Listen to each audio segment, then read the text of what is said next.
Deposito di bank itu termasuk nabung atau investasi ya?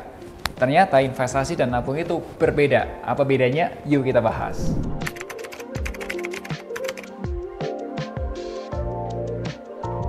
Hai, ketemu lagi nih bersama Melvin Mumpuni di channel YouTube Mau Duit. Kalau kita simpan uang di deposito, itu berarti nabung atau investasi ya? Jadi, nabung dan investasi itu dua hal yang berbeda. Langsung aja kita bahas perbedaannya.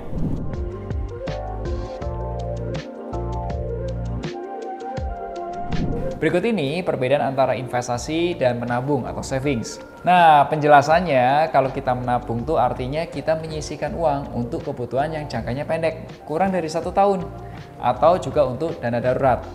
Terus tabungan itu bisa diambil kapan aja nih, contohnya kalau kita nabung di bank. Nah, kalau kita berinvestasi itu artinya kita mengembangkan uang yang dimiliki untuk mendapatkan keuntungan. Ya memerlukan waktu sih untuk mencairkannya, nggak bisa cepet-cepet gitu. Dan umumnya ada risk, ada return. High risk, high return, low risk, low return. Ya, potensi keuntungan dan potensi kerugian itu akan sebanding ya. Contohnya ketika kita investasi di obligasi, investasi di reksadana, atau juga investasi di saham.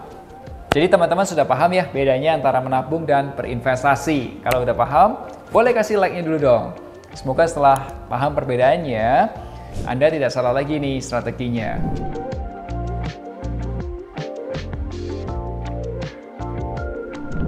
Jadi pertanyaannya siapa nih yang cocok untuk investasi atau yang cocok untuk nabung?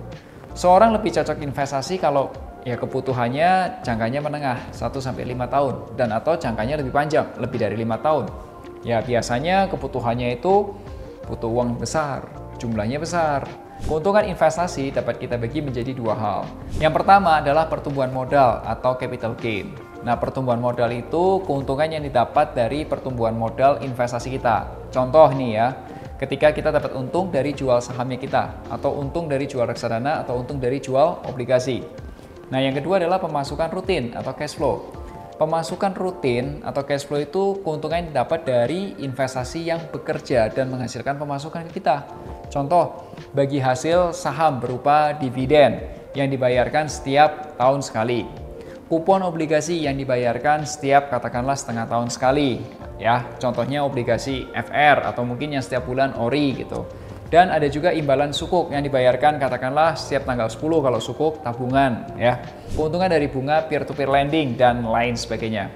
Seseorang lebih cocok untuk nabung jika seseorang itu memiliki tujuan yang jangkanya pendek. Maksimal setahun lah, tahun inilah. Contohnya anak bentar lagi mau masuk sekolah gitu atau mau beli gadget baru.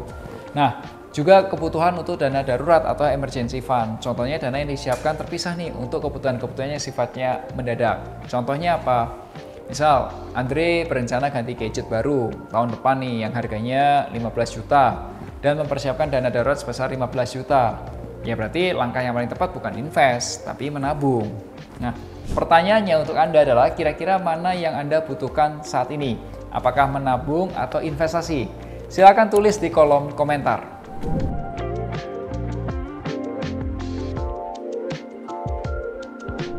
Nah, sekarang coba ya kita studi kasus untuk merencanakan dana pendidikan. Andrew adalah pasangan muda memiliki anak berumur 1 tahun. Andrew berencana nih untuk nyekolahin anaknya di universitas swasta ternama. Ya, untuk nyampe tujuan jangka panjang tersebut, Andrew lebih tepat nih kalau kita sarankan berinvestasi daripada menabung. Kenapa? Ya, karena butuh uang besar, butuh return yang lebih besar.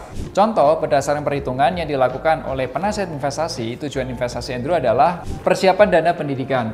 Persiapan dana pendidikan di universitas swasta hingga lulus saat ini di tahun 2024 adalah 300 jutaan rupiah.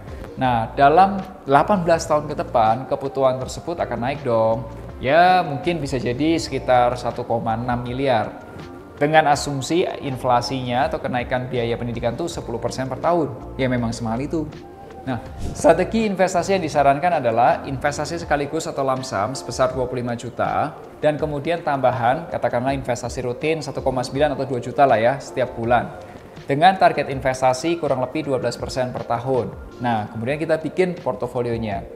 Anyway, portofolio ini bukan saran investasi. Contoh ini adalah sarana edukasi aja. Jadi, jika Anda ingin mendapatkan saran investasi, silakan hubungi penasihat investasi atau wealth advisor dari Moduit. Linknya berikut ini. Semoga video ini bisa bermanfaat. Share kalau Anda suka video ini. Sampai jumpa di Mocuan minggu depan bersama Moduit, investasi reksadana, obligasi aman, mudah, dan terpercaya.